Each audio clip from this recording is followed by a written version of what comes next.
to the YouTube side of things. We're going to live record this and set that as a backup for later in case we have some problems. Again, we have been battling some issues here as of late. Seems to be all internet service provider based. Got a tech coming out for a second time tomorrow to get into that some more, but so far so good. We're at least live.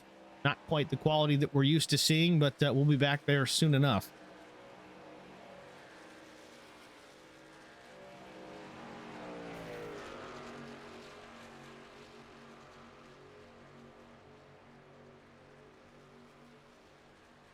Before we get into the qualifying session, let's take a look. If I did it right this time, try and take a look at our point standings. And we still screwed it up. Give me a minute. I'll get it right. I did update them already, so it's not too bad. It is only 5 drivers. The drivers that are still eligible for the championship in this series. Very much like a chase format. And there you have it. Zach Millett, top of the board. 11:06 is the point tally for the 315. Jamie Kerr at 10:83. Unfortunately for Jamie, I don't know if he's going to make it tonight. He actually is in the session. In fact, yes, there he is. He did get in here very late, having some mechanical issues with his hardware at home. He did since purchase a replacement wheelbase. He probably won't have it until tomorrow or the next day. So unfortunately, he's going to have to do it with the backup system tonight. Try and squeak his way into a championship race next week.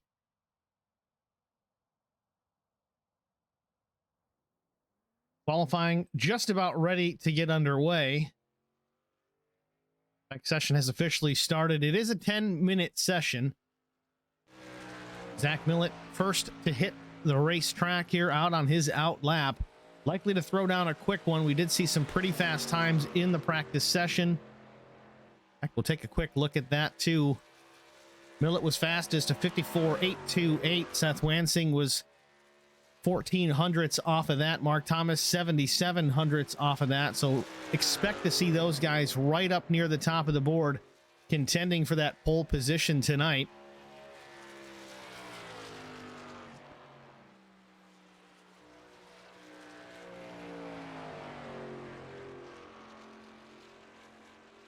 Track position could be relatively important here at Pocono Raceway. It's not a road course, but it does kind of drive that way. Tricky triangle, they call it. Each corner is different significantly, so it takes a lot of compromise in the setup. Granted, they are running fixed setups here at Pocono, but driving style is going to make a difference here as well. If you're more of an oval guy, turn 1 might be more your cup of tea. If you're more of a road course guy, turn 3 might be better off for you. Turn 2, the tunnel turn, could kind of suit both characters in that aspect. So kind of a challenge to work with here at the Tricky Triangle, but that's what makes it fun to watch. We'll see talent kind of rise to the top of the board here as the race progresses. Zach Millett through the short chute between turns 2 and 3.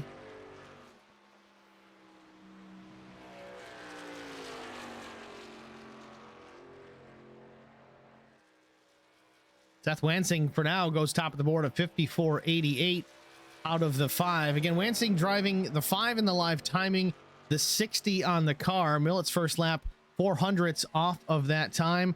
Mark Thomas on the track, his first lap of 55.194, does not crack that 54-second mark.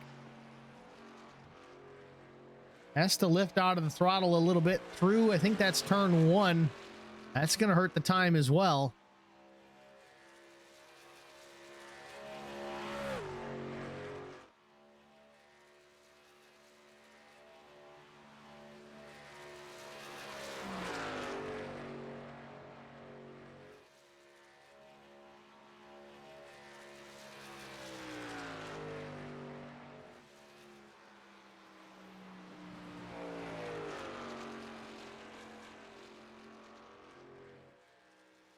Top 4 so far: Wansing, Millett, Feemster, Thomas, and then Brian Rupert rounds out the top 5. Lap still ticking across the board. Mark Thomas, second lap goes 55.234, not faster. Zach Millett finishes up his second lap, a 9.1, not good enough for pole. Seth Wansing so far sits provisional pole sitter. Brian Rupert, he picks up a bit on his second lap, a 55.033, good lap for the 8. Kevin Feemster, his second lap is complete as well. Looks like a top 5 starting position thus far. Let's see who else is out there left to go. Ryan Pinnell on his second lap. First lap for the 12, a 56.734. Good to have Ryan back. We've seen him here in the OG Racing League a handful of times. Back tonight for Pocono. Good group of trucks tonight. Really impressive crowd, actually. Well over the 15, 16, over 20 trucks take the green flag tonight. Lap 2 for Pinnell, 56.010, 12th quick. Toby Estes, the number 78. It's like a Furniture Row entry.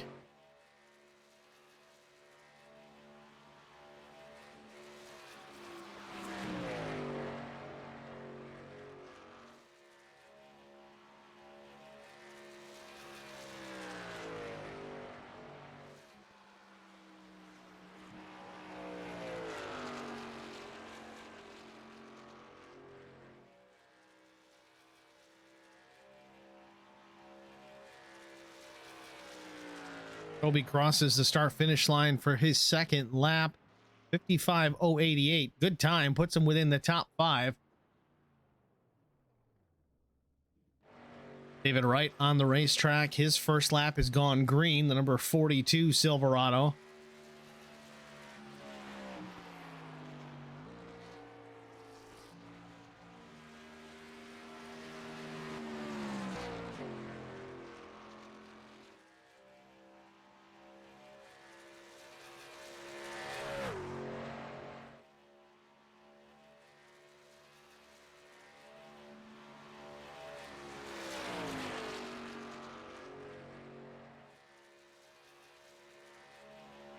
Not quite sure where David was in the practice session, but he looks pretty smooth so far in his first lap.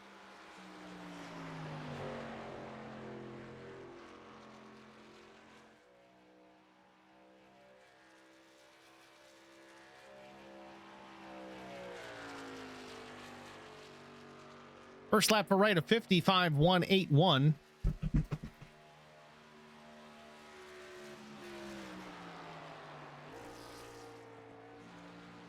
Switch over to the 24 truck. Steve Requino ran really well at Bristol last week.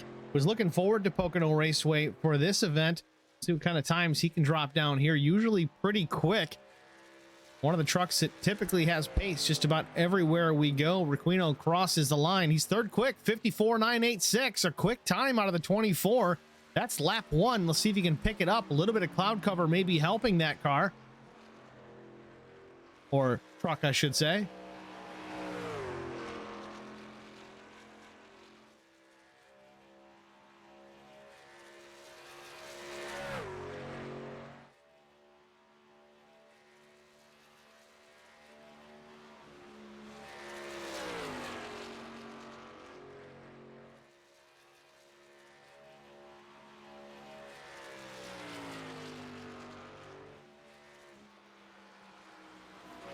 Three minutes officially left in the session. Requino calls it. Doesn't even cross the line for the second lap.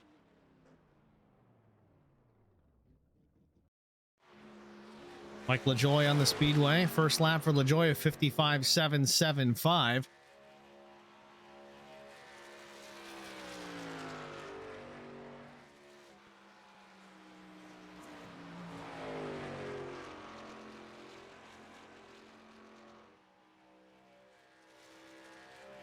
LaJoy off turn 3. Lap 2 for Mike LaJoy, 55.418. Little bit of a pickup, puts him in the 14th position. So far, that's it. We do have 4 trucks that have not taken a lap. Shane Wagner, Tommy Melnick, Joe Marks, Tom Andrews. Some of these guys may be here in an admin role. Some others just opting not to qualify. That could be the case. But with that, let's take a moment to thank the sponsors. Of course, it is the My Cricut Makes Truck series, custom-made signs, and a lot more. Contact Tabitha Brown at 618-340-0900. Big thanks to Admin Box. If you don't know what an admin box is, well, it's kind of what it sounds like. It's a box. It's a button box for admins in iRacing. It's pre-configured. You just get it out of its box, hook it up to your PC, and you're ready to roll. All the buttons that you need to be a proper iRacing admin ready at your fingertips. No need to program or map any of those things. They're just there and ready to roll. Again, out of the box, admin box. Special thanks to Sudaf Taxidermy, competition quality to commercial price. Contact award-winning taxidermist James Sudaf at 636-544-7836. Special thanks to D. Dixon & Sons Trucking Incorporated. And to TRS, theracingschool.net. Contact 877-CAN-RACE or check them out at theracingschool.net. Of course, schedule is up. Already getting into some warm weather here. April through the end of October, weather permitting, out at Thompson Speedway. Your opportunity to drive a full-bodied stock car or a tour-type modified at speed. Again, out at Thompson Speedway. Check out theracingschool.net.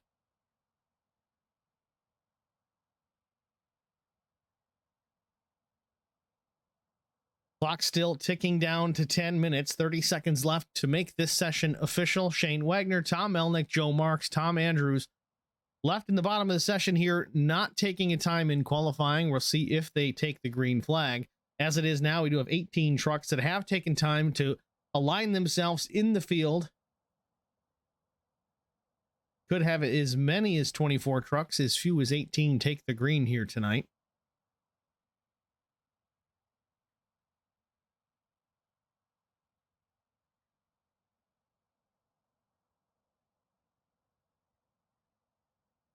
There you have it. Qualifying is official. Let's go to our starting grid here tonight and see the starting lineup for tonight's My Cricket Makes Truck Series event from Pocono Raceway. On the pole position, relative newcomer Seth Wansing, the number 5/60. He's classified as the 5. Look for the number 60 truck there at the front of the field. Outside front row, it is the 315 of Zach Millett.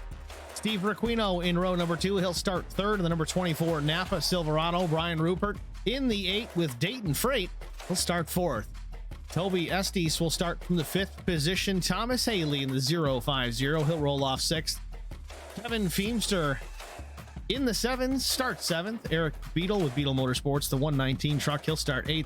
David Wright with Dysfunctional Patriots starts 9th. Mark Thomas out of the United Kingdom. He'll start from the 10th position. Not indicative of his pace around this place. He was one of the faster trucks in practice. Unfortunately, didn't get the time looking for in qualifying. Again, starts 10th. Terry Gabbard will start from the 11th position. Tommy Withers will start 12th. 13th starting position, Jamie Kerr with Black Acid Custom Racing Apparel, HBR TV. 14th is Mike LaJoy in the number 29 machine. Number 17, Dave Bennett starting 15th with Dave Ingram, the number 22 out of Ohio, starting 16th. Brian Pennell with Team Sideswipe will start from the 17th position. Jimmy Emos will start 18th. Tom Andrews, the number 99 out of New England, will start 19th. Tommy Melnick with TRS Motorsports 20th. Joe Marks and Shane Wagner, last row in the field, 21st, 22nd. Your starting grid for tonight's My Cricket Makes Truck Series race from Pocono Raceway. Field rolling out of the pit lane, getting it formed up 2 by 2. Ready to go green the next time by. Big 2.5 mile tri-oval. 3 distinct corners here. And again, the longest front stretch, longest straightaway in North America on any oval. Land planes on that thing. And you know what? They actually do. I don't know if you've had an opportunity to get to an air show out here at Pocono Raceway, but they get that done as well.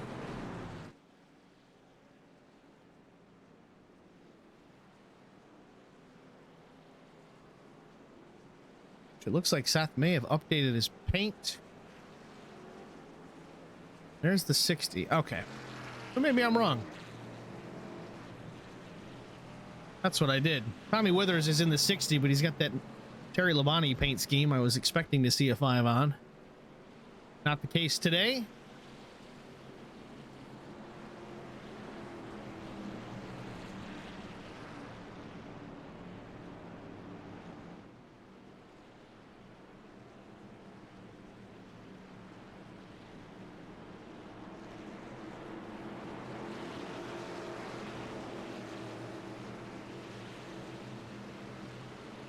Hope everybody is ready to go. The field certainly seems it. 2 by 2. Pace car peels off of the racing surface, waiting on a green flag, and Seth Wansing to get into the throttle. Green flag waves. We're underway from Pocono Raceway.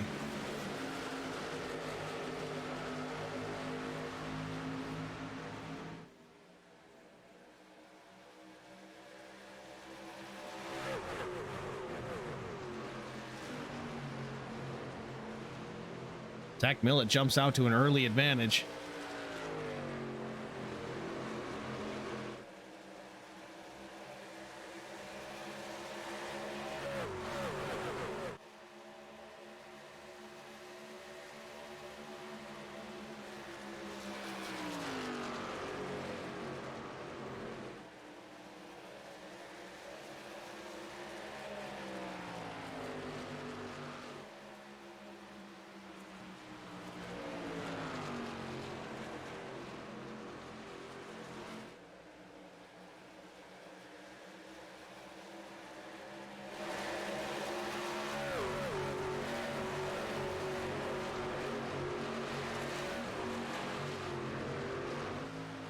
Zach Millett out to a pretty good lead already. 0.3 of a second back to now Steve Requino. Seth Wansing had some pretty quick one-lap speed in qualifying and in practice.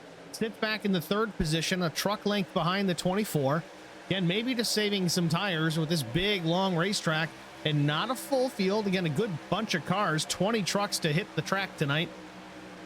Not likely to see a whole lot of cautions. There's plenty of room to get spread out, and of course this racetrack very wide, so you have an opportunity to correct a problem if need be.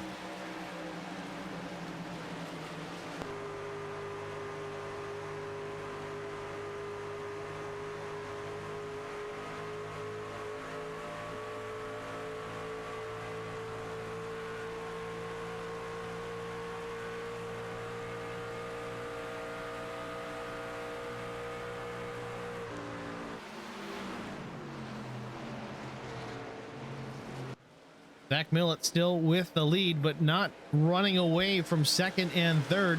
Though Steve Requino certainly under pressure now from the 5. Seth Wansing taking a look to the inside off of turn 1 into turn 2, the tunnel turn, side by side down that straightaway. Wansing taking a look to the inside. Requino gives up the position, tucks back in behind.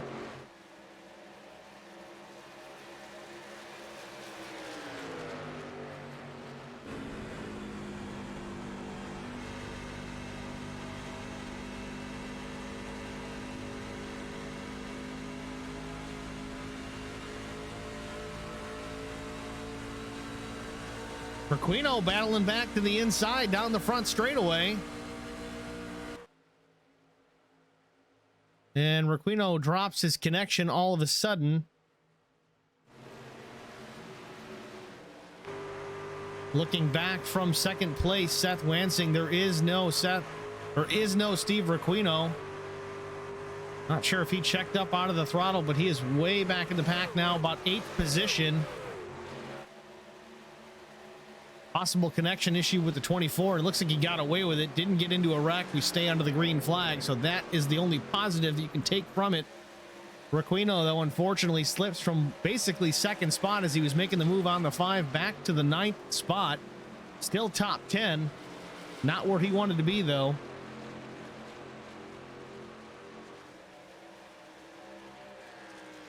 Back up front, Seth Wansing now. That battle between himself and Requino has lost some ground to Zach Millett. The gap is 0.8 of a second to the top spot. Last lap time for Millett, a 55.36. Wansing was only about a 0.5 off of that. Millett is still faster, but clean air does make a difference. You got all that downforce on the nose of the truck. Wansing doesn't have that advantage.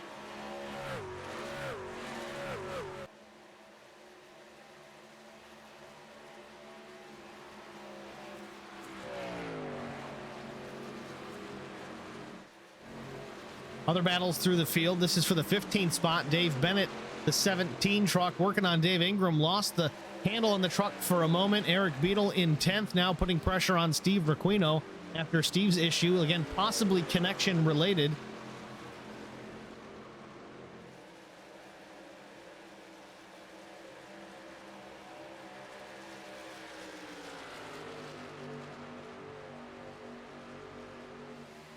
Mike LaJoie running in the 8th position. Mike's up 6 spots already. Good first 6 laps for the driver of the 29 truck.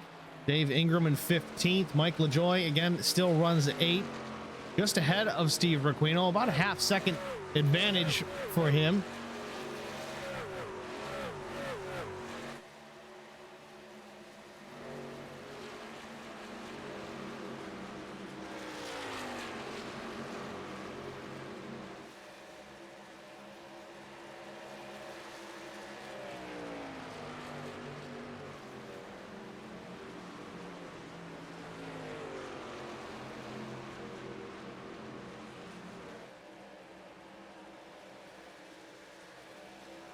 Steve Requeno now closing in on Mike LaJoie. He's cut that half-second advantage in half. Now 2.5 tenths of a second behind is the 24 from Mike LaJoie.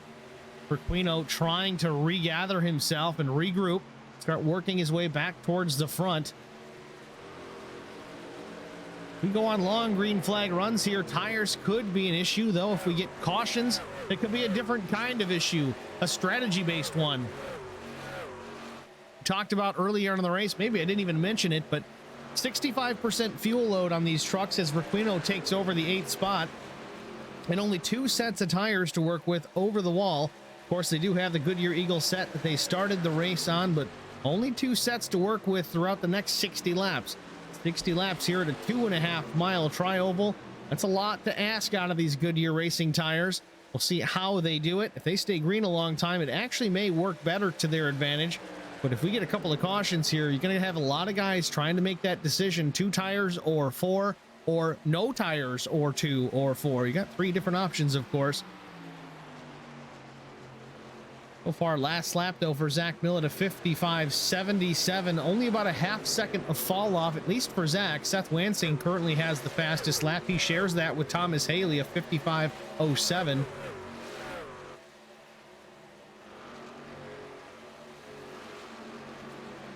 Requeno again working on the 4 of Terry Gabbard. Doesn't quite have enough. LaJoie's going to sneak to the back to the bottom. No, this through the tunnel turn. It looks like, no, that's off of turn 3. Maybe not. No, I was right. That was the tunnel turn. My bad. Requeno was looking for 7th spot. Wasn't paying attention to the 29 of Mike LaJoie. LaJoie took advantage of the situation with the 24 and the 4 doing some battle. Got that spot back, moved LaJoie back to 8th. Requeno not happy about it. Back to the tailgate of the 29 into turn number 2. 1.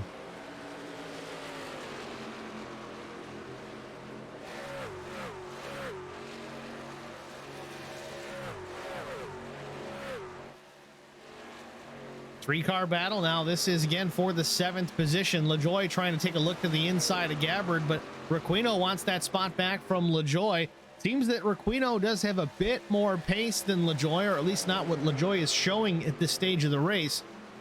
Requeno full send mode, trying to get back to the front. LaJoie goes to the inside on the 4 of Gabbard. Again, nothing doing there. Has to check up to avoid contact. Gabbard doing a good job at defending that position, at least for now. But Requeno now, he takes back advantage of Mike LaJoie. He slides up in front. Crossover coming, at least for a moment we thought. LaJoie tucks back into the tailgate of the 24. LaJoie now to 9th.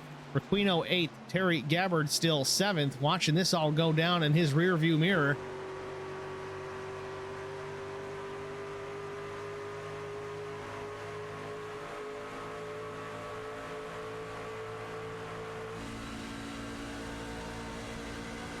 Requeno going for the move to the inside.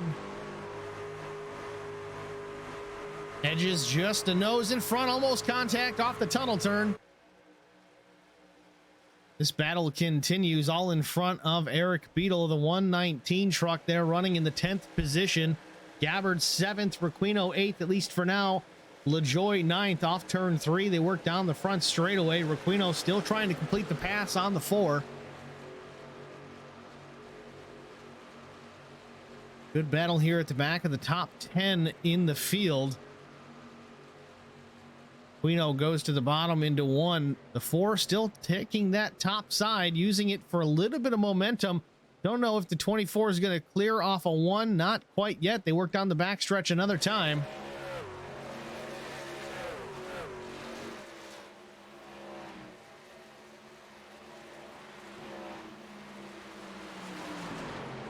Still side by side through turn number 2. Requino again slips one more time, almost contact with Gabbard. Maybe a push from LaJoie, hard to say.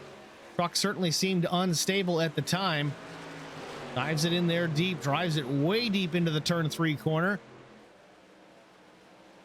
Off corner exit. LaJoie's going to look to the inside for a moment. Keeps the air off the nose with the 24 just ahead. Going to keep that draft. Again, side draft possibly between those two. Great battle for position here 12 laps in.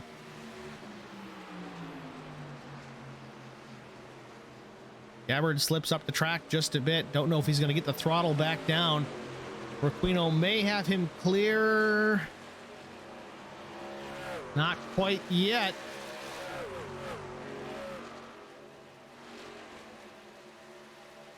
Battle continues for this spot, and contact made into turn 3. 2. Keep doing that. Gary Gabbard does slide back in behind Mike LaJoie now into the 8th spot. Beetle's going to try and take advantage as well. Beetle now runs 9th. Jamie Kerr up a few spots into the top 10 as well, just behind these two. 75 HBR TV Silverado coming into the picture as well. Steve Requino starting to put some distance on Mike LaJoie after that battle came to its conclusion.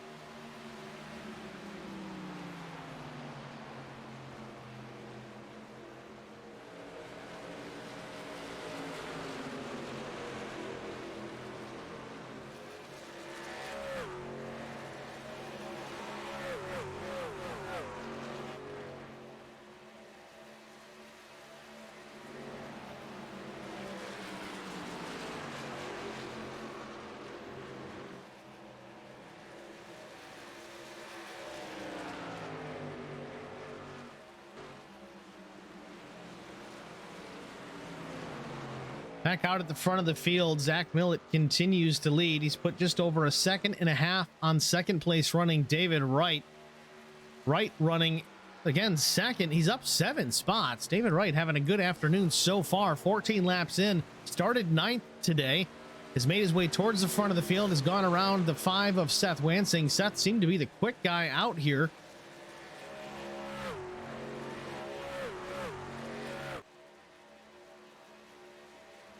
Looking at last laps, Millett still quickest to 56.26. David Wright about a 10th slower, but Seth Wansing 57.07. That's a good bit off the leader's pace at this stage. Then you look at Toby Estes. He's a 56.16. Right now looks like one of the faster cars on the track, but the fastest truck on the track is the 29 of Mike LaJoie at a 56.11. Tires starting to fall off slightly. It's not significant like you'd expect to see at a Darlington or a Rockingham or something like that. A full second of fall off at 15 laps.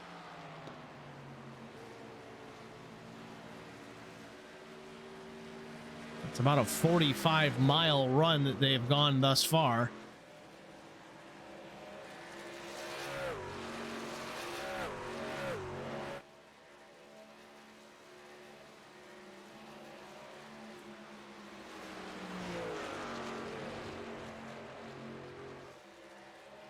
Well, quarter distance. Let's try and get through the field here. We haven't had a caution to this stage, but right now we're watching the leader, Zach Millett. Started second on the day, had the fastest time in practice, but couldn't back it up in qualifying. Currently leads the race by about 1.7 seconds over second place running David Wright. David's having a pretty good run so far. David out of Burlington, North Carolina, started 9th on the day today. He's up P2. Recently has gone around the 5 of Seth Wansing. Seth running in 3rd. Seth started the race on pole position, was quickly passed on the high side by the 315 of Zach Millett. But again, plenty of racing left here for Seth to make it all the way to the finish. That number 5, HendrickCars.com Silverado. Toby Estes running the number 78 Furniture Row Toyota Tundra. He runs 4th. He's up 1 position so far on the day. Another quick truck in practice. It was none other than Mark Thomas. A little hiatus from Mark Thomas. Again, he was in the process of changing residence, so it's not always easy to get all that done in a hurry, get the rig set back up, but he's been back here for a couple of races, showing that he hasn't lost a step, running solidly in the top 5, qualified 10th. 5 trucks forward he has gone. Steve Requino again started third on the day, runs in the 6th position after a possible connection issue dropped him back to the 9th spot. He's been battling towards the front since then, but definitely one of the faster trucks out there this afternoon.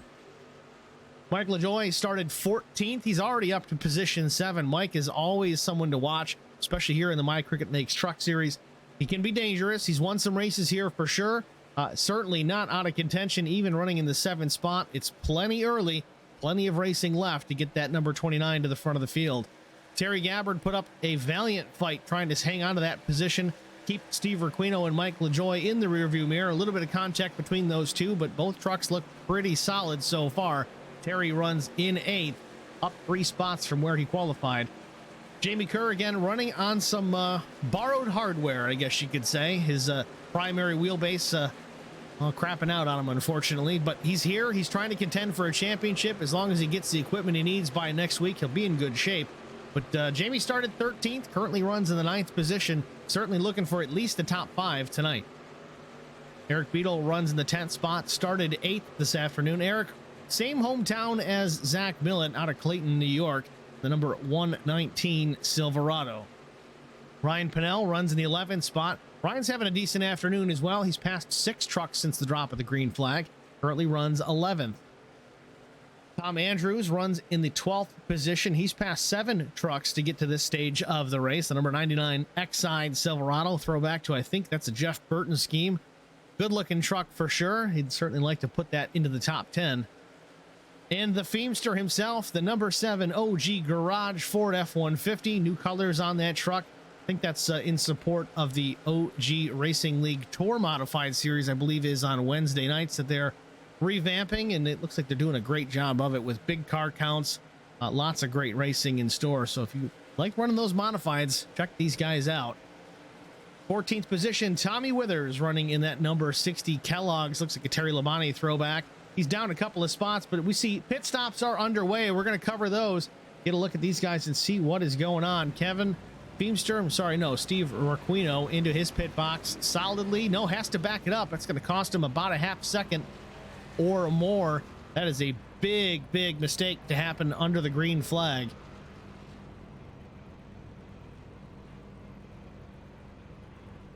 I don't see tires going on the Requino truck. Not sure what's going on there. It looks like Eric Beadle is taking 4 tires. Brian Rupert is taking 4 tires. Beadle is down and away. And Requino's been in the pit box for a full 30 plus seconds. I don't know if he's got a pit road speeding penalty. What's going on there with the 24? But Brian Rupert down and away. A 14.67 stop for the 8.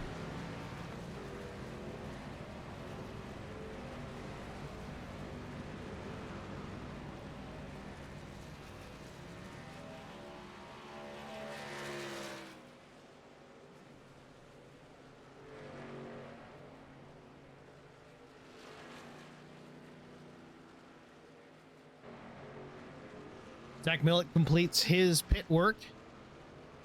14.95 seconds, a solid stop for the 315 as well. Rejoins the race. He'll come out here in 12th spot. David, right now your current leader. Looks like he's going to hit the pits as well. Going to drag a bunch of guys with him. Seth Wansing, Toby Estes as well. That was your top 3 off of turn 3. And green flag stops 20 laps into this 60 lap event.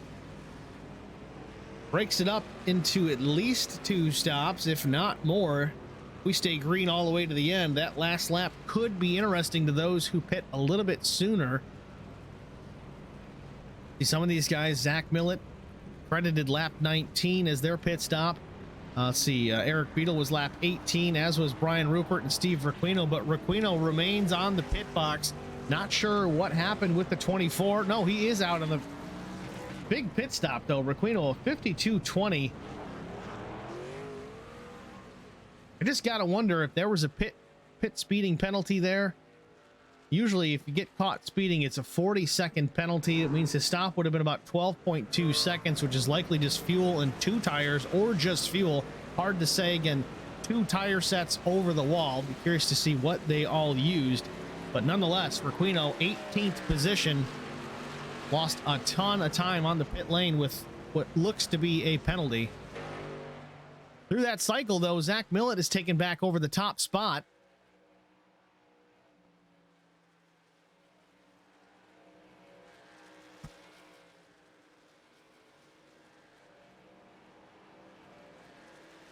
Millett with 2.7 seconds back to the 42 of David Wright. David got on and off the pit road very nicely.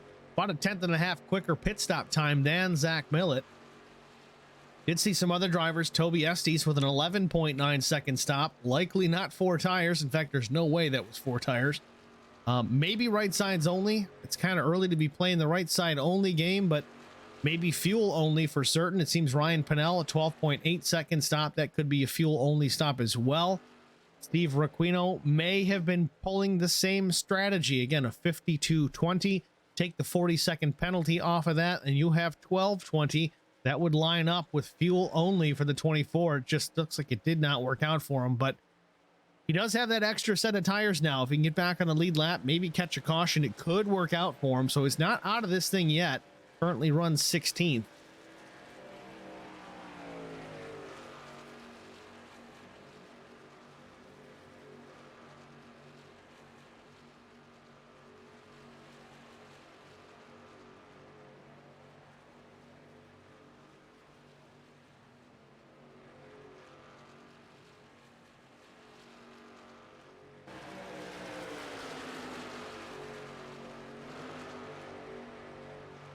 Jamie Kerr trying to get around the 4 of Terry Gabbard.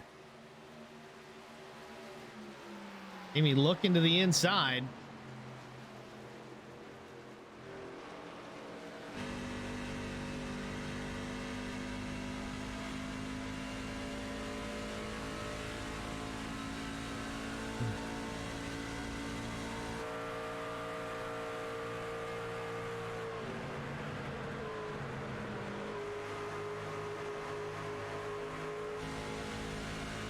Jamie Kerr, good run off of turn 3. Turn 1. Now through the tunnel turn, Jamie goes to the bottom. Might have the spot. No, not quite. 4 battles back on the high side. Greg racing down the front stretch here. Looks like Jamie's going to tuck back in behind, pull on the draft of the 4. Not sure what happened there with the 59. Jimmy Emos.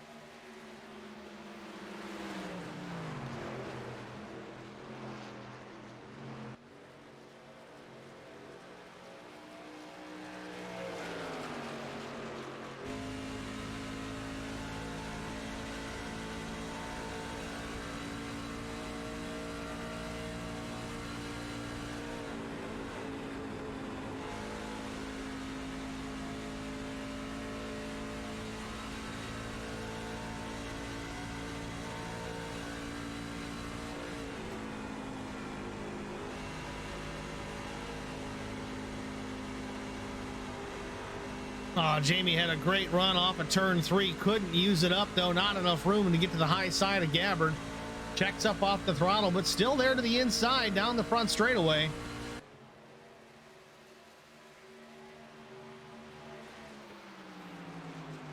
Battle continues. Jamie goes to the bottom here. He has to slide up in front of the 4. Maybe a crossover coming. Terry Gabbard takes a look. Gets right to the back bumper of the 75 off of turn 1. Down the straightaway they go. Gabbard back to the inside. Now Jamie's going to have to defend on the high side.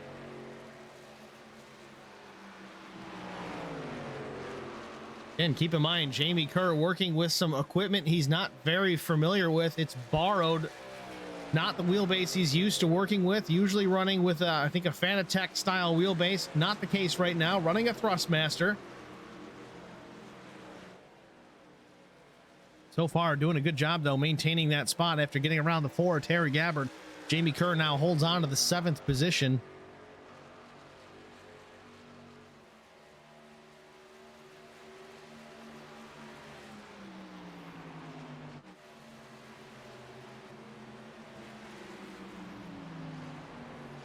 Take a look at our leaders once again. Zach Millett still at the front of the field, extending that lead over the 42 of David Wright. Green flag stops there, stretching this field out pretty thin. 26 laps in of 60. Zach Millett, still your leader since the drop of the green flag. There may have been a lap or two during the green flag cycle that he did not lead. And here we see Steve Requino, last truck on the lead lap for now going one lap down.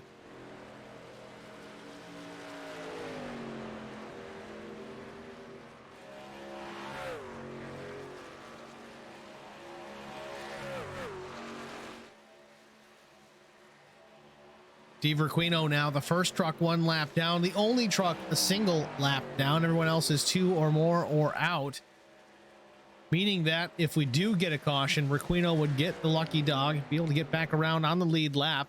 He's still not out of this thing. He was holding his own there after that pit road speeding penalty, didn't lose the lap until just now, and that was just on sheer pace alone. Again, Requino did not take tires on that stop either, where Zach Millett did, so there's a big pace discrepancy between those two as well.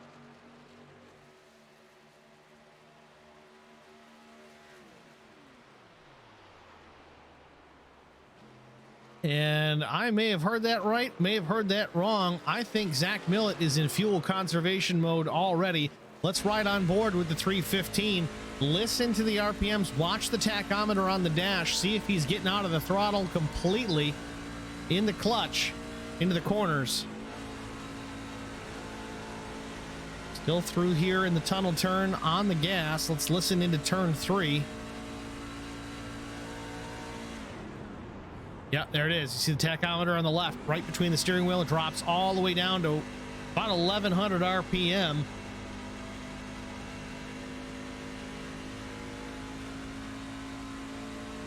And Zach Pitt at lap 19. You're trying to break this race up into 2 stops. He may need to go an extra lap, so he needs to save fuel right now while he has this advantage. You see it once again and you listen. It's quiet.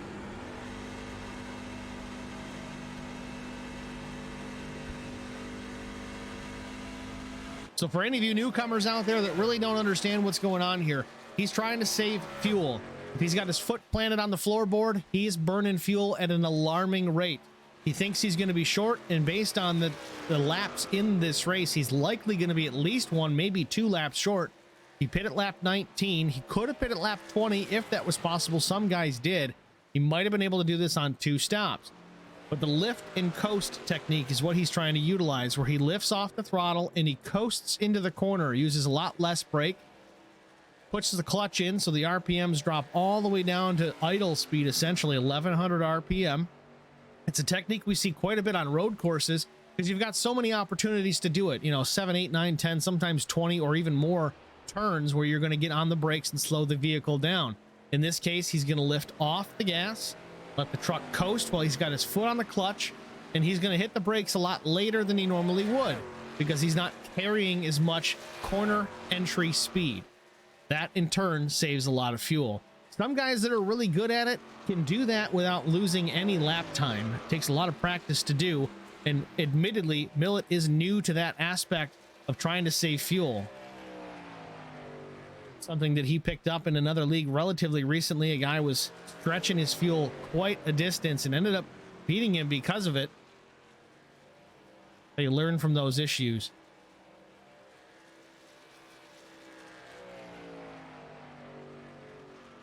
Brian Rupert in the pit road here, possibly damage on that machine. Something happened with Brian Rupert. In fact, I may have it on the replay. Get a look from the overhead shot, uses the fast repair. Did see some smoke there. Yeah, Rupert gets just way tight, pushes the nose off of turn 3. Did he lose the truck completely? No, just, oh, he's gonna hit the wall hard here. Big impact. Sends him right into pit lane, though. Certainly no pit road speeding penalty there. Maybe an unsafe entrance, but a hard impact for the 8. He would not have made it back around if he didn't crash right where he did. Luckily for the 8, able to burn that fast repair up, get back in this race as we are just past the halfway point, but Rupert back in the running. Looks like he just used the fast repair, nothing else. Doesn't lose the lap, I don't believe. Not Rupert does lose the lap, unfortunately, for the 8.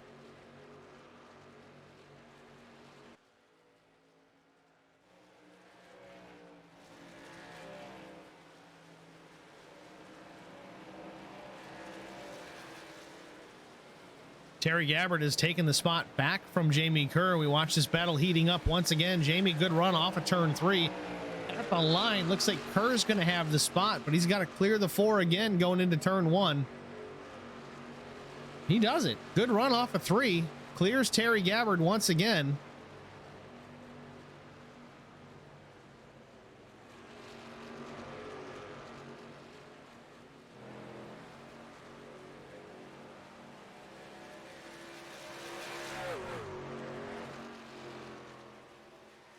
This is one of those battles that just won't go away.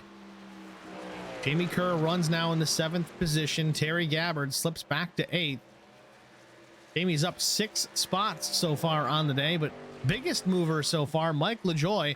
LaJoy runs in the 5th position, started 14th.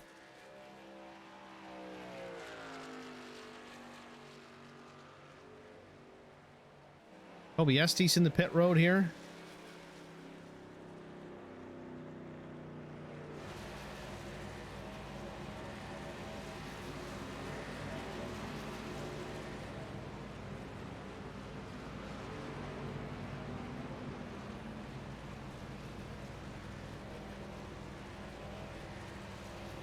Looks like a regularly scheduled stop for Toby Estes. Does seem a bit premature. Expected to see guys the earliest around lap 38.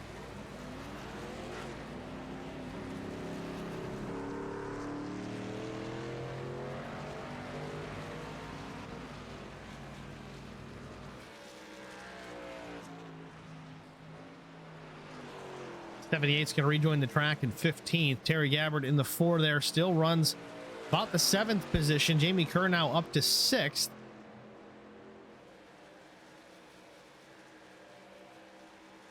See Eric Beadle here maintaining a top 10 position so far.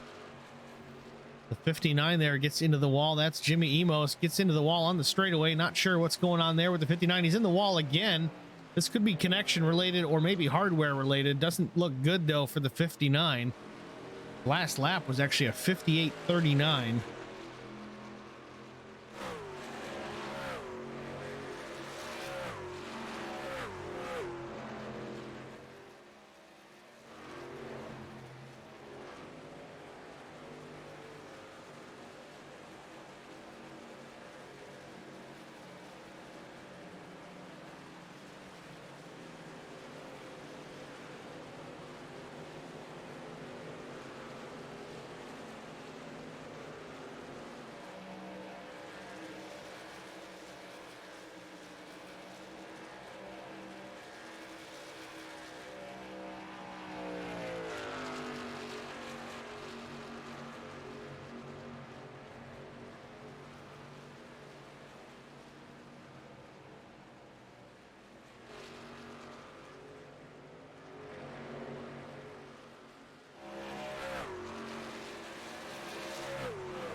Zach Millett rejoins this race. 20 laps to go. We just took his last set of tires.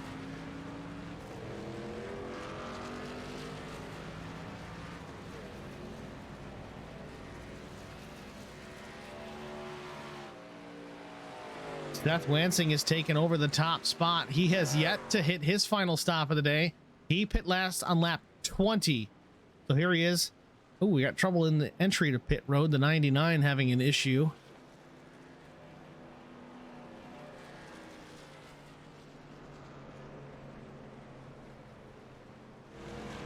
Lancing down the pit lane, and that number 5 HendrickCars.com Silverado. Plenty of pace out of the 5 in practice and even qualifying. Put that truck on the pole position.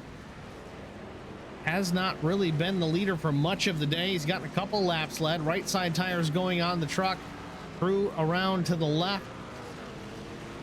Left side up in the air as well. So also a 4 tire and fuel stop for Seth Wansing. He's going to be down and away, or is he going to get a penalty? Too fast entering pit road for the 5 of Seth Wansing. Tough break. He's going to lose a ton of spots. Don't know if he's going to have enough to make it back up. He'll have the pace. Certainly going to need a caution later on to really get caught up.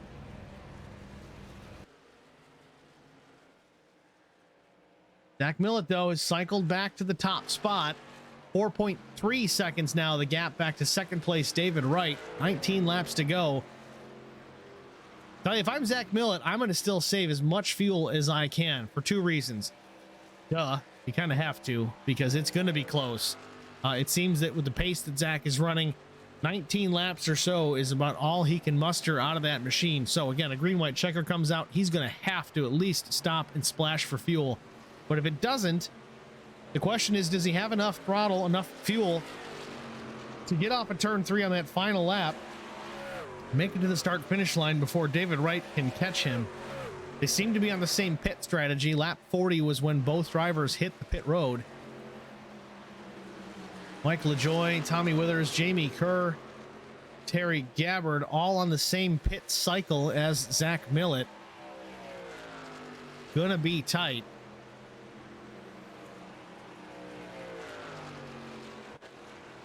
Both drivers all kind of by themselves. Zach Millett, David Wright, no one really to draft off of. Toby Estes back in the 3rd spot. Same for him. Mike LaJoie, he might be able to catch up to the 78 and use that draft for a little while and kind of coax it all the way to the finish. Tommy Withers in the 5th position, just ahead of Jamie Kerr, but it's a distance as well. Those two could group up the next few laps and work together and draft. Kevin Feemster, though, it could be close. His pit stop, lap 39, just as the leader Millett was hitting the pit lane, he was leaving. Certainly going to be a fun one to watch as this one progresses with 17 laps to go. A lot of people complain about fuel mileage races. I got to be honest with you guys, I like them. It's fun to watch, try to figure out who's got the strategy, who doesn't. And Zach Millett was really taking the time to save fuel that last run. And Terry Gabbard's in the pit lane. This might be his last stop. Or he's just done for the day. Terry Gabbard had such a strong run going in the top 10 there. Decides he's done.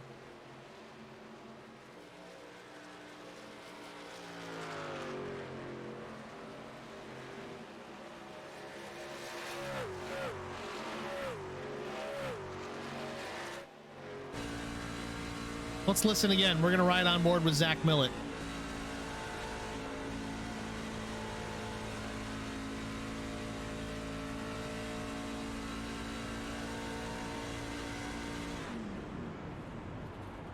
Yep.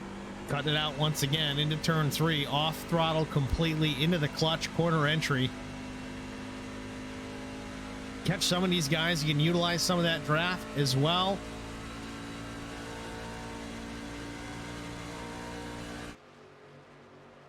Looked like the 5 of Wansing just up ahead. Yep, it is. Probably about 10 car lengths up in front of Zach Millett is the 5 of Seth Wansing. Again, he's running in the 10th spot, still on the lead lap. But again, a penalty on the pit stop. Too fast entering. 40-second disadvantage. He lost a ton of track position and a bunch of on-track positions as well. Currently runs 10th. A caution would certainly get him back into this mix, get the wave around, get back behind these leaders, and still be in contention. But as it stands right now, Seth is in the crosshairs of the 315 of Zach Millett to put him a lap down. I'm sure he would love to do it. The problem for Zach, though, he's got to be careful. Don't get your head out in front of your skis there and try to push too hard to put him a lap down, because that's just going to cause you to burn more fuel. And with 15, now 14 laps to go, you're going to need every drop you've got to make it to that checkered flag. Lansing taking a look to the inside on the 17 of Bennett. This is for position. Lansing goes up to 9th, but can't clear him just yet.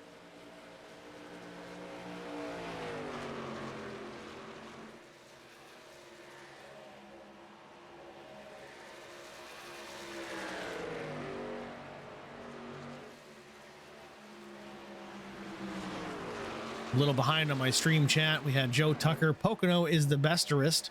I don't know if that's a word, Joe, but I guess we know what you're trying to say. Cody Anderson, that one left turn. Slow down, Millett. And then we got the Cody McConnell killing it again. Millett killing it again.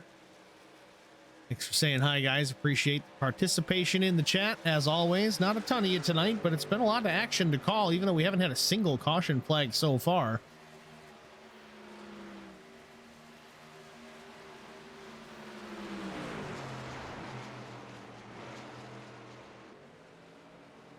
.13 laps to go. Zach Millett still in command. Seth Lansing, after a pit road penalty, up to the 9th spot.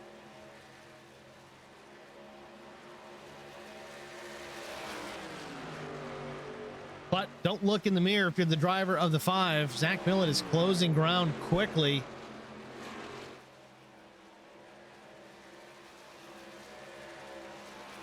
That clears the 17 of Dave Bennett. 17 one lap down.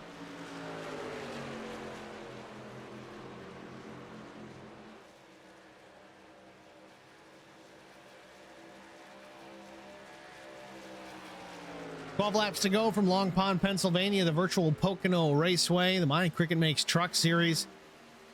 In its waning laps here at the Speedway, less than 12 laps to go. Zach Millett has pretty much been in command all afternoon. Started outside front road.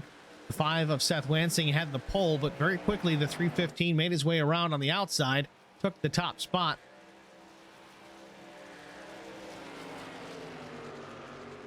Toby Estes runs in the 3rd position. He's up a couple from qualifying, started 5th. And then Mike LaJoie is now up to the 4th position. LaJoie, he started 14th so far. A pretty good day for the 29. Of course, he'd love to be up there in that top 3. He's trying for that right now, working on the tailgate of the 78.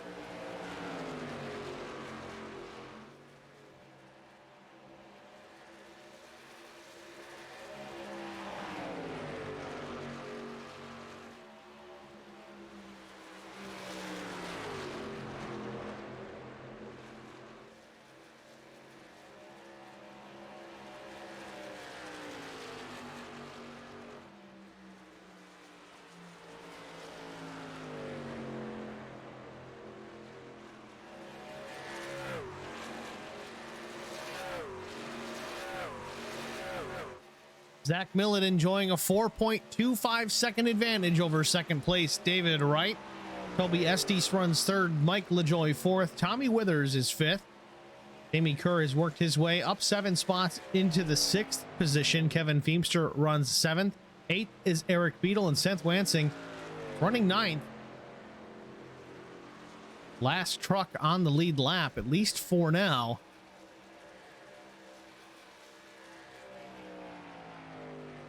Give you an idea of the time difference, track difference between Zach Millett and second place David Wright. There goes Zach. There goes David Wright. 10 laps to go.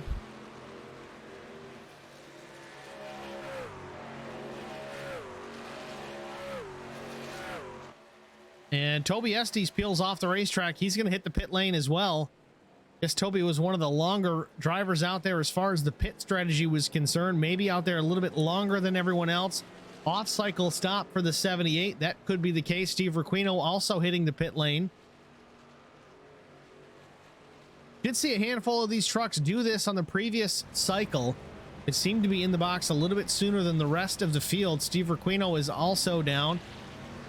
4 tires in fuel. Final set of tires in fuel for the 24. His last stop. Toby Estes, he is down and away. 11.6 seconds. Looks like that was only fuel for the 78. Now it's got to make you wonder, is there enough tire in the tank for our leaders, Millett and David Wright, to make it all the way home?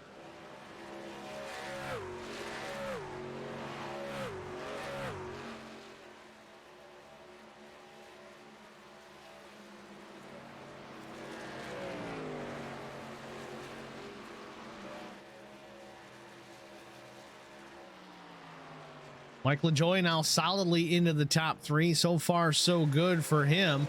His last stop, lap 40, so he should be okay to the finish.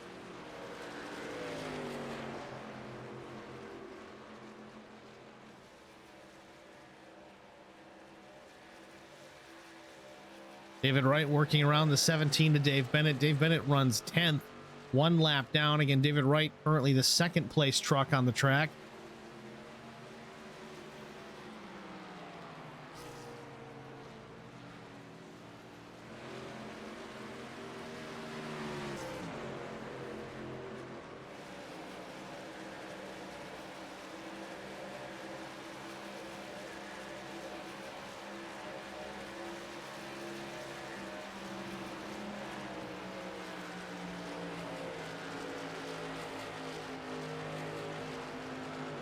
Zach Millett's advantage has equalized to 4.25 seconds. It's been maintained at that deficit for David Wright for quite some time.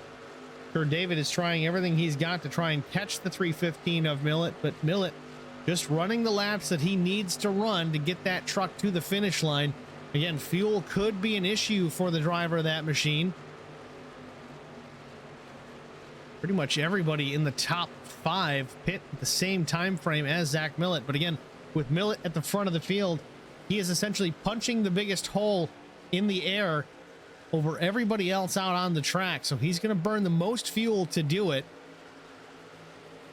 A little bit of lap traffic certainly helps break that up just a bit. And again, we've heard Zach many a time throughout the course of the run lifting and coasting into the corners, specifically turns 1 and turn 3. Only a couple of times we've heard it through turn 2, the tunnel turn. Let's ride on board one more time, take a listen.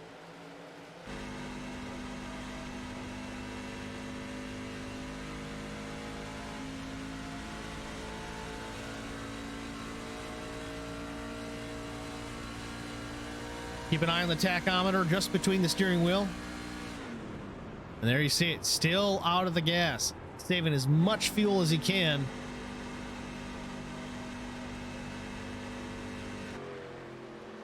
Pretty much official at this point. He's made this a 2-tire race, a 2-stop race, 2-stop strategy for Zach Millett, front of the field. Whether or not it's going to work, well, we got 5.5 laps to find out. Millett through the tunnel turn into the short chute between 2 and 3. See Mark Thomas there runs in the 9th spot. It's a shame Mark Thomas isn't up there working with him, trying to battle for that top spot. Mark was awfully fast in practice. Didn't have a great qualifying effort. Not sure really what happened to the driver of the number 50 truck, but Mark Thomas runs in the 9th spot. 5.8 second advantage over 10th place running Dave Bennett. He's got Steve Requeno in behind him there in the number 24 truck. He is running in the 14th position. The first truck 1 lap down. Again, a caution would certainly throw a major curveball in all of this for all drivers involved. Could work out in the favor of Steve Requeno, though, because Requeno stopped recently here and did take tires.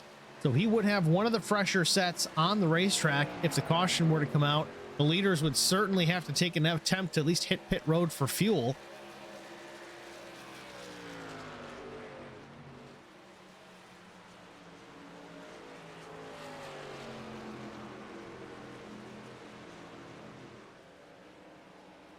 Millet, lots of lap traffic just ahead of the 315. Ryan Pinnell, as he works off turn 4, down the front stretch, crosses start finish. Eric Beadle next in the crosshairs.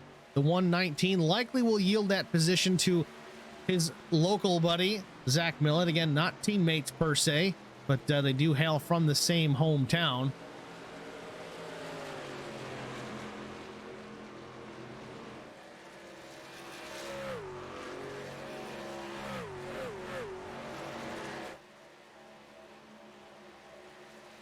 Also got to wonder that possibly Millet may just tuck in the draft here if these guys have enough pace to maintain that gap.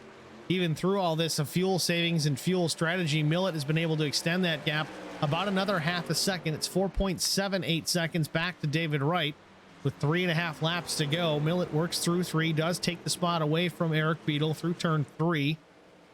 Off the corner, down the front straightaway. Next in his sights, once again, it is the 5 of Seth Wansing. Seth does have the pace.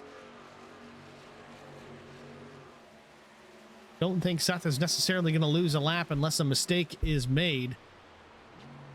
But here it's awful quiet into turn 1. Zach Millet still out of the throttle, especially into turn 1. Catching Kevin Feemster here. Again, that's going to put the 7 a lap down.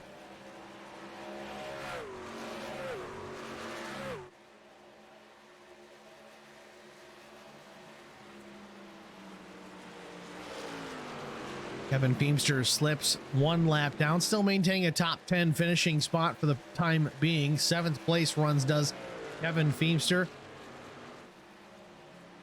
Looking at the top 5, though, it is still Zach Millet, David Wright, Mike LaJoie, Tommy Withers, and Jamie Kerr now cracking the top 5.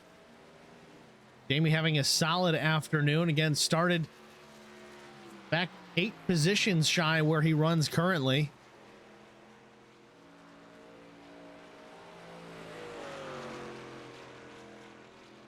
Jamie Pitt as well on lap 40. Seth Wansing was 41, so fuel likely less of an issue for the 5.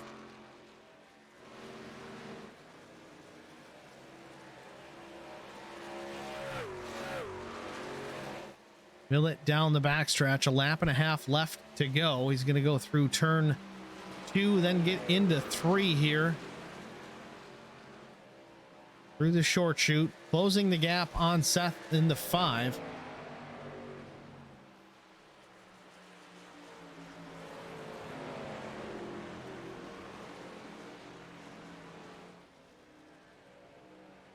Zach Millet off turn 3. Looks like Wansing's going to drop to the bottom here. Not sure if he's trying to give up and not impede the 315 of Millet or take away the draft. As you see, he does go back up to the top to take the corner.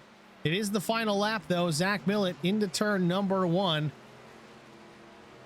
Masterful afternoon for the driver of the 315, that S4 guy Silverado. Down the backstretch for the final time. Zach Millet with the lead. He's led pretty much all afternoon with the exception of a handful of laps through pit cycles. Now works into the tunnel turn, closing in on his best competitor of the day, but unfortunately, Wansing stuck with a pit road speeding penalty. Looks like he's going to sit with the 6th position. Should have been challenging for a win, but not to be today. Zach Millet into the final corner, turn number 3. Looking for a checkered flag. Zach Millet off corner number 3. Yes, there's only 3. There is no turn 4. Looks to the inside. Takes the checkered flag here at Pocono Raceway. The Mike Cricket Makes Truck Series penultimate race goes to Zach Millet. 2nd place goes to David Wright. Mike LaJoie is 3rd. Tommy Withers and Jamie Kerr going to be your top 5.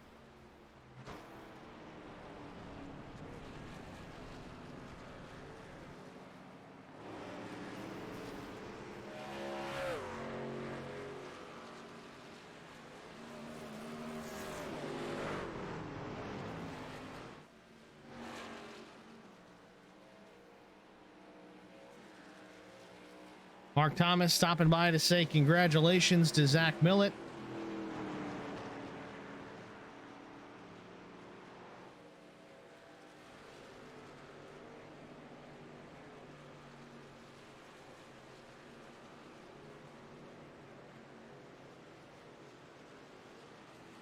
Zach could certainly afford to take some chances here tonight at Pocono Raceway. He was already locked into the finale next week at Daytona. Didn't need to win this one, didn't even need to finish this one, but you get the opportunity just to go out and trophy hunt. Can't say that I blame him. I would do the same thing.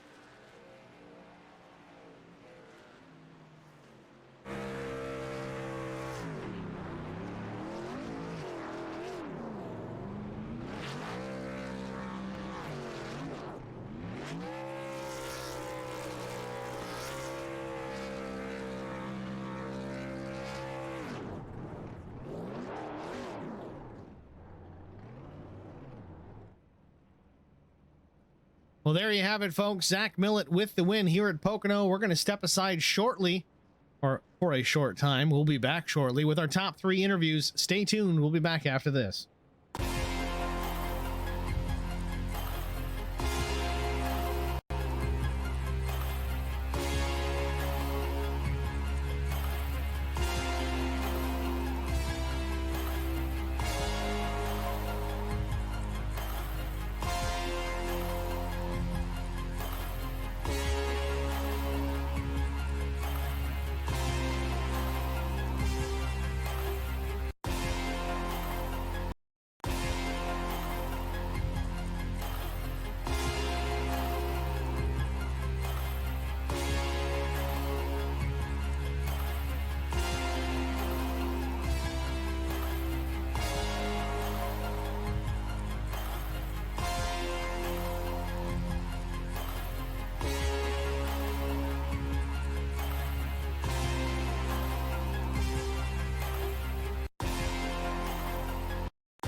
Welcome back, ladies and gentlemen, to Pocono Raceway, the My Cricut Makes Truck Series. An ultimate event before we roll into Daytona Beach next week for its finale. Zach Millett victorious here at the Speedway. We're going to go down with our top 3 and get a word with all 3 of them here in just a moment. First on the list here, let's go down to Zach Millett, get him up here in the booth if we can. And we're having some technical difficulties trying to get that to happen. Stand by, ladies and gentlemen. We're going to try this one more time.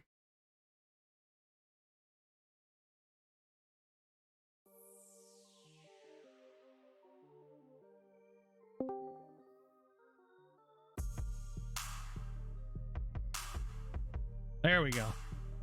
A little bit of a hiccup there, but Zach Millett at Steve in the HBR TV booth. You got a copy?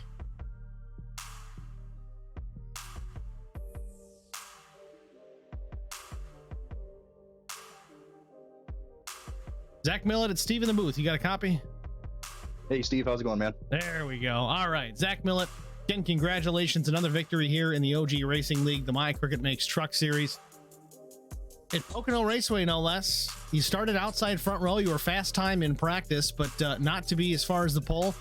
Looks like the 5 beat you to that one, but very quickly, as soon as the green flag dropped, you went to the outside, took the top spot, and held it for the majority of the race.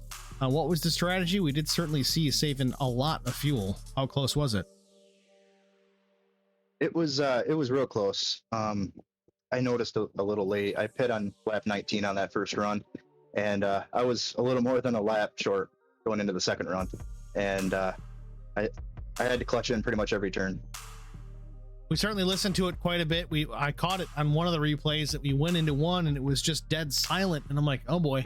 Either he's got a problem or he's in fuel save mode. So we jumped into the onboard camera, and sure enough, at least every lap, turns 1, turns 3. Didn't see you do it much in the tunnel turn. clutching that truck, trying to save some fuel. How much did you have left at the end? Certainly enough to do some donuts. Yeah, I crossed the line with 1.1, so we did a pretty good job at it. But you had plenty of an advantage over second place running David Wright to kind of sacrifice some time there at the end if you needed to. What was the plan if you had a caution at the end? I know we didn't. We ran flag to flag without one, but if the yellow came out late, what were you going to do? Well, it's one of those things. If you get one green, white checkered, maybe you have enough to do it. Save enough under caution. But, usually when there's one, there's more. If there was two, I probably would have been in big time trouble. I was thinking maybe even pit the first time, and just get it over with. Cautions certainly breed cautions, but you didn't have any more sets of tires over the wall. There may have been a couple. I think Steve Requino was one of them that pit with about 12 or so laps to go. He still had his extra set of tires on the pit lane, so I guess if the caution came out, he would have been sitting pretty, but not to be. We didn't get the yellow. We stayed green from, green to checker, and here you are in victory lane. Pretty happy about it. I did not want to see one, that's for sure. Well, congratulations on the victory, man. You were kind of locked into next week at Daytona already as it was. So what are your thoughts going into that final race here? How are you going to make this one work? I know that place is so dependent on having drafting partners and working together and kind of staying out of the big one. You can't rely on just raw speed in a place like that. So what's the strategy going into next week? Yeah, and that's the thing. It's a winner take all thing. So all the points in the past however many races don't really mean anything, unfortunately. So it's it's 50-50. Do you want to run out front, maybe get caught up in something, or stay ahead of it, or maybe run in the back, and same thing, you still could get caught up in it. So it's just roll of the dice, basically. Well, so far you've had some pretty good luck and certainly some pretty good pace here this season in OG, the My Cricut Makes Truck Series. Again, congratulations, man. You ran a good race. Next week it's going to be a whole different ball game. But before we let you get out of the booth here, is there anybody you need to thank?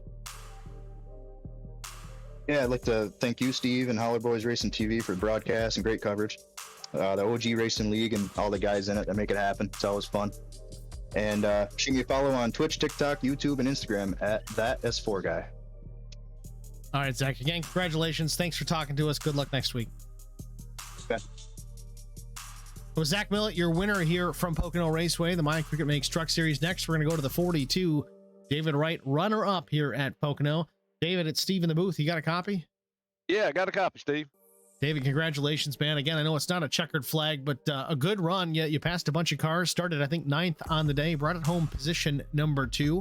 What was the strategy coming into Pocono Raceway, and did you stick to it? And was there anything you could have done to really track down the 315 a Millet?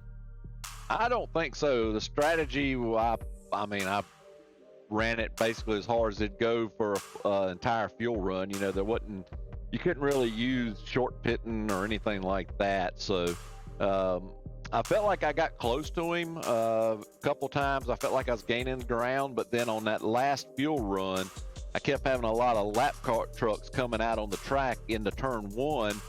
And that was really messing up my entry and would slow me up. And I just got to the point that I couldn't gain no more ground. So that hurt me a little bit at the end. But I think with a lot of times looking at it, I think we were running very close lap times, but and very consistent with each other because I was watching the distance, between the two of us, and I'd always lose ground when those trucks would come out of the pits right there in turn 1, and I'd have to take a evasive action in a different line, and it'd slow me up. But I didn't have nothing for him, that's for sure, because I ran that truck as hard as it would go all 60 laps.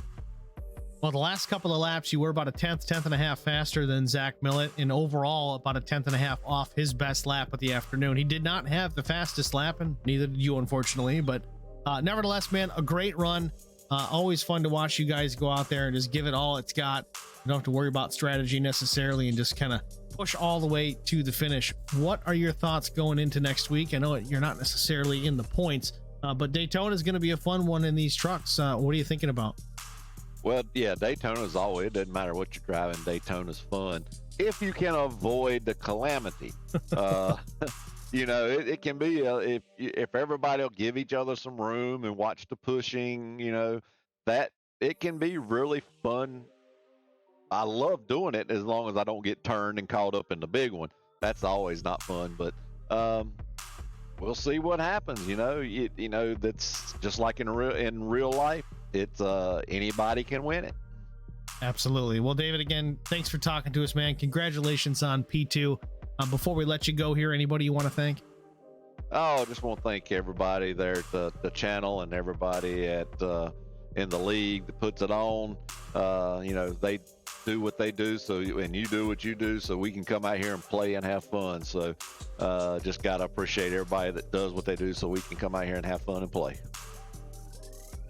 Heard loud and clear, David. Thank you, sir. And again, congratulations. Thanks for talking to us. Good luck. Yeah, thanks, Steve. David Wright, your second place finisher, gave it all he had to catch the 3:15 a minute, just not quite enough. Next, we'll go to third place finisher Mike LaJoy.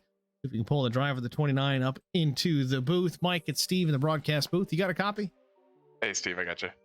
Mike, once again, we meet again here in the broadcast booth post race. It's a common occurrence, and that's a good thing. But one thing I got to say is every time I talk to you, you start way deep in the field. I think it was 14th today, and somehow managed to get that thing up into the top 3. What was the strategy? And do you just suck at qualifying? What's going on? I think I'm just not that good at qualifying.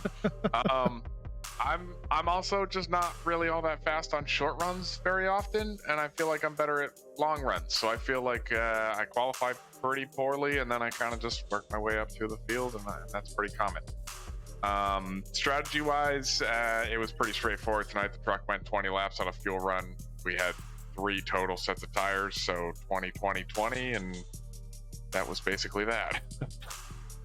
You make it sound really simple, but some of these guys were hitting pit road, at least that first stop at lap 18 and lap 19 for fuel and tires. So Zach Millett was one of them. He had to really save a ton of fuel to try and make it all the way to the finish. So a good job at least playing it the way that you're supposed to, but could have got pretty hairy for some of these guys.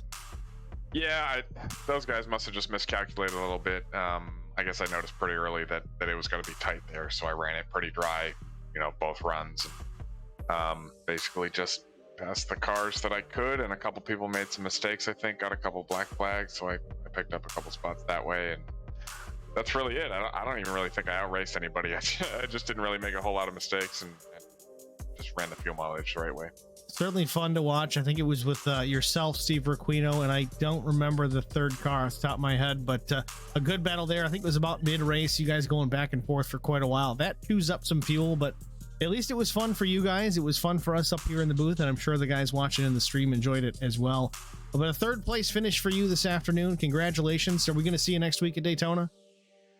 Yep, I should be here. I'm not in the chase this season, but happy to, come fill the field and help put on a good show. So please do. We'd love to see the big trucks there, especially at Daytona. It's going to be a fun one to watch. Again, congratulations on third place. And before we let you go, is there anybody you need to thank? Just the league. Just like running with these guys. So happy to be a part of it. All right, Mike. Thanks for talking to us, man. Good luck next week. Thanks, Steve. Mike LaJoy, your third place finisher here from Pocono Raceway. Rest of the race results are as follows. Tommy Withers, Jamie Kerr, that's the top 5. Seth Wansing, a great run for the 5, started pole. That wasn't for that pit speeding penalty of 40 seconds. You can kind of extrapolate where he would have finished this race. Probably in the 3rd spot. Don't think he even had enough for David Wright. David had a pretty good pace out there and just ran the race the way he needed to, but a tough break for the 5, still finishes P6, last truck on the lead lap. Eric Beadle finishes 7th. Mark Thomas, again, a great pace out of the 50 as we always expect, but one reason or another finishes in the 8th position. Kevin Feemster was 9th. Toby Estes was 10th. Dave Bennett was in the 11th position. Dave Ingram finishes 12th.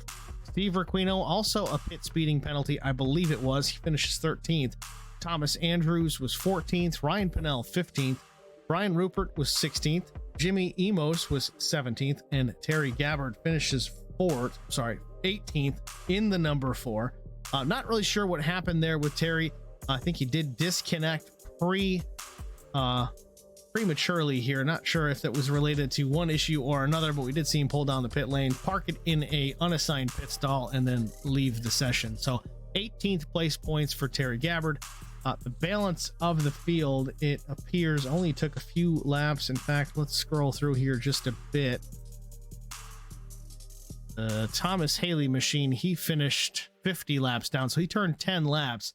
And it looks like everyone else after that did not take the green flag. Tommy Melnick, Shane Wagner, Joe Marks. So 19 truck field here tonight from Pocono Raceway. A good size field, great race, not a single caution. So well done to all the drivers out there in this OG Racing League. The talent level just getting better and better and better. The races are getting better and better. And I've just been proud to be able to sit here and call it from up here in the booth. Look forward to next week at Daytona for that season finale where we crown a champion. Make sure you guys tune in for it. It is winner take all. Doesn't matter about the points. There's gonna be 4 drivers eligible for that as we get into Daytona, and whoever finishes in the highest position out of those 4 will be your My Cricut Makes truck champion.